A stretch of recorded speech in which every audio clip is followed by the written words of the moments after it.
আপনার নামটা কি? আমার নাম রুবি। হ্যাঁ, রুবি আপনি কি কোনো গার্মেন্টস চাকরি করেন? কোন গার্মেন্টসে? কলমলে। কলমালে অপারেটর। আপনার স্বামী কি মাঝে মাঝে আপনাকে নির্যাতন করতো? নিজের জন্য ওই ছেলেরা নিয়ে ওই একটু ঝামেলা করতাম। ছেলেরা যদি পড়াশোনা নিয়ে বা ওদের মানে মোবাইল টিপা নিয়ে একটু আমি ঝামেলা করতাম ওদের সাথে, তখন আমার সাথে ও ছেলেদের পক্ষ হয়ে মারতো, আমার অত্যাচার করতো।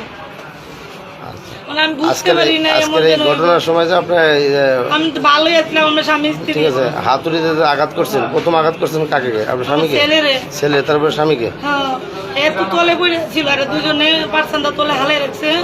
আমি বাড়ি দিয়ে লাইছি, আমি রাগের ঠেলাম বাঁচতে পারছি না। এই যে হাতুরটা দিয়ে বাড়ি দিছি, এই হাতুরটা ওর আব্বু ছিল বাড়ি দেওয়ার লেগে, এটা আমি পারতে নিছিলাম না। ওরা তো হেরে মারতেছে, আমার হাতে হাতুরটা ছিল তো আমি বাড়ি মারছি।